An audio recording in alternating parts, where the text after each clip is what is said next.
Rabbi shrah li sadri wa yassir li amri wahlul 'uqdatam min lisani yafqahu qawli. Amma ba'd. Para asatidz yang saya muliakan, ayah bunda yang saya cintai, dan Bapak Ibu jemaah salat maghrib yang saya hormati. Marilah senantiasa kita panjatkan puji dan syukur kita kepada Allah yang telah memberikan iman kepada kita, sehingga kita dapat melaksanakan salat maghrib berjamaah sembari beriktikaf di tempat itu dengan kemuliaan ini. Salawat dan salam sama-sama kita panjatkan kepada junjungan kita Nabi besar Muhammad sallallahu alaihi wasallam yang telah mengajarkan segala aspek kehidupan manusia, di mana baginda Rasulullah sallallahu alaihi wasallam mengajarkan kepada kita sebuah motivasi kepada umatnya agar senantiasa menghadiri majelis ilmu.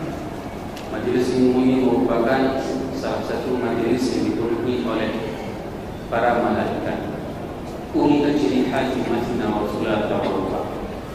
Dan kalau seandainya kita bisa melihat malaikat yang berada di ruangan ini, mereka mempunyai sayap-sayap yang mengepakkan sayapnya sembari mengaminkan setiap doa yang kita bacakan.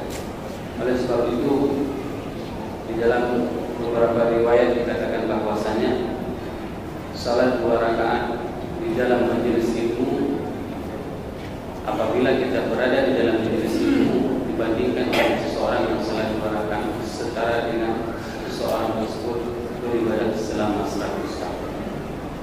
Ini di antara keutamaan berada di dalam majelis ilmu.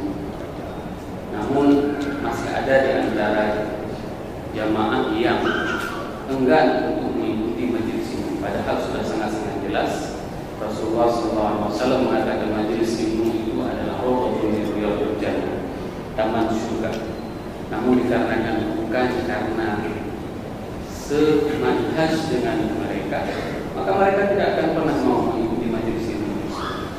Padahal ustaz tersebut juga adalah beragama Islam, bersyahadat la ilaha illallah, akan tetapi bagi mereka masih ada sebuah sifat nifaq di dalam hati mereka.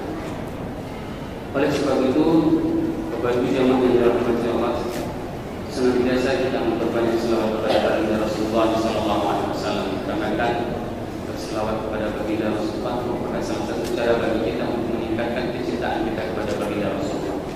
Ini merupakan hal yang paling penting pada saat nanti kita di hari akhirat akan meminta syafaat kepada baginda Rasulullah. Maka kita sangat memerlukan syafaat tersebut. Terlebih pada saat kita meminta kita diberikan air dari telaga Kausar yang akan disuguhkan dari tangan mulia baginda Rasulullah SAW. Semoga jemaah yang berhadir pada malam yang berbahagia ini merupakan di antara umat Nabi Muhammad yang akan diberikan syafaat di hari akhirat dan akan disuguhkan air dari telaga Kausar dari tangan mulia tersebut. Allahumma amin. Bapak Ibu jemaah yang dirahmati Allah, pertemuan kita pada malam ini masih membicarakan tentang ma'adul haq dan dibasri Allah dari ayat Al-Quran dan dari hadis. Pada malam yang berbahagia ini kita akan membahas tentang siksa kubur. Utsman radhiyallahu anhu pada saat berdiri di atas kuburan, beliau itu menangis sampai jenggotnya yang lebat itu basah. Dan ditanyakan oleh para sahabat yang lain, beliau mengatakan, apa yang membuat menangis wahai Utsman pada saat engkau berada di atas kuburan? Utsman mengatakan, innal qabra awwal manazil al-akhirah. Sesungguhnya kubur itu merupakan tempat pertama seseorang itu akan memasuki fase hari akhirat. Fa inna jami'u, apabila seseorang itu selamat, fama ba'dahu aisaru, maka sungguh orang tersebut akan mengalami masa-masa kemudahan kalau seandainya di dalam proses di kuburan orang tersebut selamat. Wa illam yanju minhu kama ba'dahu asyaddu minhu. Dan apabila seseorang itu tidak selamat dari siksa kubur, maka orang tersebut akan mengalami proses yang memang sangat mencekam, sangat dahsyat. Oleh sebab itu, kalau seandainya kita melihat di dalam tafsir Mafatihul Ghaib, Imam Fakhruddin Ar-Razi juz 27 halaman 522, beliau mengungkapkan bahwasanya pada saat azab yang diberikan kepada Fir'aun itu ternyata azab tersebut bukan hanya nanti di hari akhirat. Allah mengazab Fir'aun pada saat Fir'aun mulai dari tenggelam di laut. Itu proses starting azabnya. Fir'aun diazab oleh Allah mulai pada saat dia tenggelam di dalam Laut Merah. Allah berfirman, "A'udzubillahi minasyaitonirrajim. Bismillahirrahmanirrahim. Fawaqa'allahu sayyi'ati ma makaru wa haqqa bi ali fir'aun su'ul 'adzab." Maka Allah memelihara dari kejahatan tipu daya mereka. Allah memelihara Nabi Musa dari tipu daya kejahatan Fir'aun. Wa haqqa bi ali fir'aun su'ul 'adzab. Maka sungguhlah layak Fir'aun bersama beserta pengikutnya itu akan mendapatkan azab yang sangat dahsyat. An-naru yu'aruna 'alaiha ghuduwan wa 'ashiyyan. Maka kepada mereka ditimpakan api neraka ghuduwan wa 'ashiyyan, pagi dan petang. Wa yawma taqumus sa'a, dan hari akhirat. Udkhilu ala fir'aun asyaddul 'adzab. Maka masukkanlah Fir'aun beserta para pengikutnya ke dalam azab Allah. Nah, di dalam tafsir Mafatihul Ghaib, Imam Fakhruddin Ar-Razi mengatakan bahwasanya wa aidan la yamtani'u an yakuna dzikra 'udu wal 'ashiyah kinayatun 'an dawamil 'adzab. Bahwasanya menyebutkan pada saat Allah menyebutkan ghuduwan wa 'ashiyah, pagi dan petang, penyebutan dua kata ini menunjukkan bahwasanya azab yang akan dirasakan oleh Fir'aun beserta para pengikutnya itu adalah secara kontinu, secara terus-terusan. Kenapa? Karena fase waktu yang disebutkan pagi dan petang. Nah, dari sini dapat kita ambil kesimpulan bahwasanya apa? Orang itu akan diazab, baik dia ada kuburannya, tidak ada kuburannya. Maka dia kalau seandainya dia tidak beriman kepada Allah, maka dia itu akan diazab. Mulai dari pertama dia meninggal dunia. Ini dalilnya sebagaimana yang disebutkan oleh Imam Fakhruddin Ar-Razi. Sangat luar biasa. Ada sebagian orang, terutama orang-orang ateis, mengatakan bagaimana mungkin bisa diazab apabila seseorang itu meninggalnya dalam kondisi adalah kondisi yang meledak pesawat. Kita tidak mengetahui di mana bangkainya, kita tidak mengetahui di mana jasadnya. Ini merupakan salah satu perumpamaan pada saat kita mengkiaskan, menganalogikan hukum kita dengan hukum Allah. Allah telah menciptakan manusia sesuai dengan hukumnya. Manusia diciptakan dari tanah, maka hukum yang berlaku bagi manusia itu adalah hukum tanah. Sehingga kita mempunyai dimensi waktu dan ruang. Maka kita tidak bisa menganalogikan bagaimana ketentuan yang diberlakukan pada hukum Allah pada hukum manusia. Fasenya dan bentuknya itu memang berbeda, sama sekali tidak akan pernah sama. Maka pada saat ayat-ayat Al-Quran itu dibacakan, inilah yang dinamakan dengan sebuah janji pasti. Pada saat janji tersebut mengungkapkan tentang hal-hal yang gaib, hal-hal yang memang tidak bisa kita melihat dengan mata kita, tidak bisa kita raba dengan tangan kita, dan tidak bisa kita merasakan dengan lidah kita. Inilah yang dimaksud dengan hal-hal yang gaib. Hal-hal yang gaib. Gaib sesuatu yang memang kita tidak bisa melihat. Maka perlu kepada sebuah keimanan. Keimanan inilah yang perlu kita tanamkan di dalam jiwa kita, bahwasanya siapapun orang yang bermaksiat kepada Allah, siapapun orang yang syirik kepada Allah, yang melakukan berbagai macam kekufuran kepada Allah, maka mereka itu akan diazab. Mulai kapan? Mulai pada saat mereka meninggal.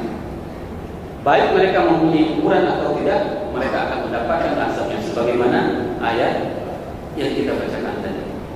Bapak Ibu jemaah yang dirahmati Allah, di dalam hadis Sahih Bukhari, hadis nomor 1331, hadis dari Samirah bin Jundab, bahwasanya hadis tersebut menceritakan bagaimana sebuah bentuk dan macam siksaan azab kubur.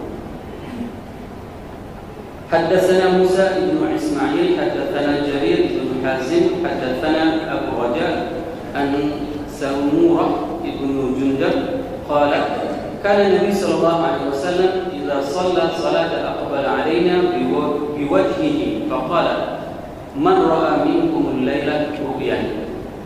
Ini merupakan sebuah pelajaran penting bahwasanya Nabi pada saat setiap setelah salat itu Nabi ada yang menghadap kiblat, ada yang menghadap sebelah ke kanan, ada yang menghadap kepada jemaah. Pada hadis ini diceritakan bahwasanya diriwayatkan bahwasanya Nabi setelah salat subuh itu pernah dalam suatu waktu menghadap kepada jemaah lalu menanyakan kepada jemaah, man ra'a minkumul laila ru'yan. Siapa di antara kalian yang ada mimpi dari mana? Ini pertanyaan yang kalau seandainya kita praktekkan pada masjid kita, mungkin ada persepsi yang lain yang akan dibangun oleh orang. Apa Masjid Baitur Rahman dan mulai nanya-nanya mimpi. Nah, aneh. Apalagi misalnya seseorang melakukan perjalanan, pengalaman suatu teman-teman pergi misalnya ke luar negeri, khususnya di Malaysia, begitu sampai di Malaysia dikasih jamu makan sama teman-teman. Besok pagi begitu bangun subuhnya Kuala Lumpur. Kenapa? Karena kebanyakan orang-orang itu akan membeli nomor dari mimpi. Ini perilaku yang tidak baik, ya. Perilaku yang tidak baik. Kenapa? Orang yang baru nyebrang lautan karena mimpinya itu bagus katanya. Begitulah mereka mengharapkan mencari rezeki dari hal-hal yang tidak dibenarkan. Nah, dan sebenarnya dalam majelis zikir, dalam majelis ilmu itu dibenarkan. Materi ceramahnya itu adalah menanyakan mimpi. Kenapa? Karena hadis Rasulullah SAW yang disebutkan dari Samurah. Nah, pada saat itu Samurah mengatakan, "Fa'akhbarani 'amma ra'aitu." Maka katakanlah apa yang telah engkau lihat. Qala, "Amma alladhi ra'aitahu yushaqqu bi shiqqihi fakadzdzaba yuhaddits bil kadhib." Bahwasanya aku melihat ada orang yang ditarik lidahnya dan digigit di kepalanya. Fatahmalu anhu hatta tablughul afaq fayusna'u bihi ila yaumil qiyamah. Dan dibuat seperti itu sampai dengan hari akhirat. Orang yang lidahnya itu ditarik, ya. Mungkin kita hari ini ditarik sedikit aja lidah sudah terasa sakit. Ini bayangkan, lidah itu ditarik sampai keliling dengan kepalanya semuanya, dan itu terjadi sampai dengan hari kiamat.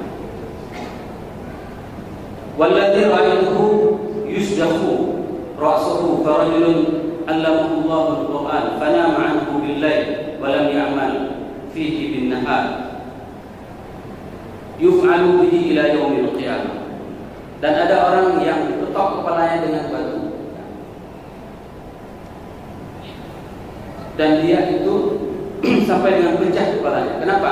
Orang tersebut adalah orang yang menghafal Al-Quran, mengetahui tentang isi Al-Quran. Akan tetapi orang tersebut pada saat malam hari mereka itu tidak mengamalkan apa yang diperintahkan di dalam Al-Quran. Ini merupakan sebuah tamparan penting bagi mereka-mereka yang berdiri di atas mimbar. Pada saat mereka mengatakan sesuatu, akan tetapi mereka tidak mau dan tidak mempraktekkan apa yang mereka katakan. Ini adalah sebuah ancaman kepada orang-orang yang menyampaikan kebenaran dari Allah, menghafal ayat-ayat Al-Quran, menghafal hadis, akan tetapi mereka tidak mau mengamalkan. Dan digebarkan di dalam hadis ini bahwasanya apabila dia sibuk pada saat siang harinya mencari nafkah, namun pada malam harinya mereka itu diibaratkan sebagaimana diibaratkan dengan bangkai yang tertidur. Kalau siang harinya mereka itu diibaratkan bagaikan singa, kekuatannya itu adalah powerful, mencari rezeki ke sana kemari. Tetapi begitu mereka menjelang malam, apa yang terjadi? Mereka tertidur pulas, tidak pula membangkitkan dirinya. Mereka tidak pernah bangkit dari tempat tidurnya untuk memuji Allah. Ini adalah gambaran orang-orang yang apabila mereka mengetahui tentang ilmu pengetahuan, akan tetapi mereka tidak mau menerapkan dalam kehidupan mereka. Berikutnya, walladzi ra'aytuhu fi thab fahumuz zuna walladzi ra'aytuhu fi nahar akilu riba.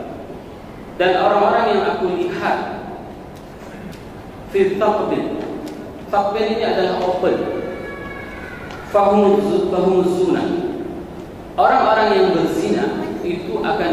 bisa mulai dari mereka mati sampai dengan hari akhirat itu bentuk siksaannya itu adalah dibakar di dalam oven.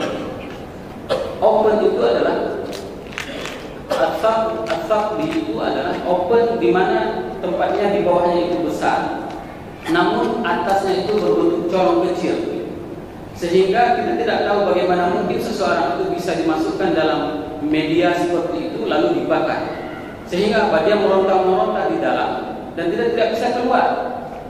Kenapa? Karena ibarat di dalam Al-Quran itu dijelaskan bahwasanya mereka itu apabila dibakar di dalam neraka, mereka itu akan meminta untuk keluar dari neraka. Merangkak pun nggak apa-apa. Namun siksaan bagi orang yang melakukan zina itu adalah mereka tidak dibebaskan di dalam neraka, akan tetapi mereka itu ditempatkan dalam sebuah media yang berbentuk open, di mana mereka dibakar dalam bentuk media dan itu tidak bisa keluar dari media tersebut, dari tempat tersebut. Ini salah satu bentuk siksaan terhadap pelaku zina.